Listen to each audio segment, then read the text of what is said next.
Okay, good morning. Hi.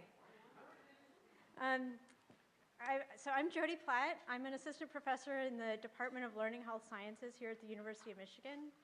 Could I get a program? Thank you. I am very excited to be here this morning. I'm very excited that you're all here this morning. We're going to talk about the ethical, legal, and social implications of learning health systems. And I'm basically here just to say welcome. And to talk a little bit about why it is that we're here. Many of you would have received somewhere along the line in sort of registering and getting ready for today, a 39-second request to let us know why you're here. You wouldn't have all got it because some of you registered after that, but we were trying to get a sense of why it is that you're here and to try to address some of those with the panel of speakers that we have here today. It was very exciting for me to be able to watch the registration goes up. I think we have about 228 people registered right now.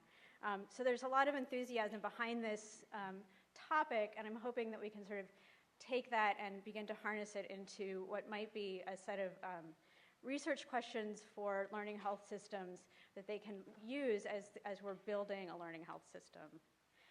I'm here because I study trust and trust in health information systems, and I can't do that without understanding the ethical, legal, and social implications of those systems. So that's why I'm here. Many of you are here to learn about what learning health systems are. It's still a new concept. It's still under development. Many of you are here to learn about what the ethical, legal, and social implications of those learning health systems are. And we have an awesome lineup of speakers. That's your words and mine, but that the quote is an actual quote. And then also you're here to network and talk to other people. Just to sort of give a little bit of a baseline of what a learning health system is, this is the 2011 Institute of Medicine definition of learning health systems are to generate new knowledge as an ongoing natural byproduct of the care experience and seamlessly refine and deliver best practices for continuous improvement in health and healthcare. In many respects, learning health systems are a vision for data and analytics in healthcare to sort of speed up the translation pipeline, to speed up quality improvement, and to make health and healthcare better in the local clinical setting, but also for states, for nations, for the world. As a point of departure, I would encourage you all to recognize that you actually know a lot more about learning health systems and the ethical, legal, and social implications of them than you might think. So many of you are clinicians, you're public health practitioners, you do quality improvement, you do precision medicine, big data, health IT, and all of these are sort of good sort of experience bases for what it is that the learning health system is striving to do. One of the things that I find most interesting about sort of learning health systems is that it forces us to sort of re-examine some of these questions, not from the lens of quality improvement or research or public health, but we actually are trying to see if the purpose of collecting data is to learn, it throws off a lot of the existing frameworks that we have. And that I find interesting.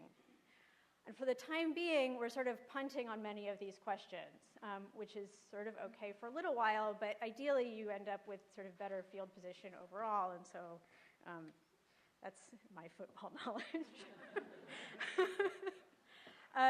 I'd like to thank, so our speakers really are awesome, and I'm excited that they're all here and to hear what they have to say. I'd also like to thank our sponsors, HIMSS, the Department of Learning Health Sciences at the University of Michigan, the School of Public Health, the Brehm Center, the Michigan Institute for Clinical and Health Research, which we know here affectionately as MICHAR, and the Center for Bioethics and Social Sciences in Medicine, or CBSSM. And then our planning committee, raise your hands. Come on, you know who you are. Yeah, Ray, thank you. They're a fabulous group of people. Mary Wines, who you would have met when you registered, and Teva Platt, who is in charge of communications for this event, also sort of stand out as pretty spectacular contributors. Hopefully you will have all gotten buttons, and this is a metaphor that we've used frequently here in the department to describe sort of what's being done in the learning health system space. And a lot of what that work involves is people bringing their shelves, their pinbacks, their Mylars, and then people building the machine that enables you to sort of press it and come out with something better. So that's sort of a little bit of background on the buttons. Just quickly, in terms of networking, go ahead, say hello to people. You know people across the room. You can go ahead and start doing that right now. Stay for lunch. I encourage everybody to stretch. So we are sort of a diverse group of people who are mostly in practice, mostly in research. There are people who are literally sitting there doing computer programming, and we have ethicists and people in social science. And that sort of is we can create some pretty interesting, I think, research teams to answer the questions that we have here today. And then get involved and come again, and we'll sort of keep talking about that all day. And then finally, share your thoughts. We do have note takers. We are recording the event. We have an evaluation form that we hope you'll sort of will actually complete and give back to us. If you are taking notes on your computer, just email them to us. We'd love to see what you've had to say. And then we're also on Facebook and Twitter. And now Raymond DeVries.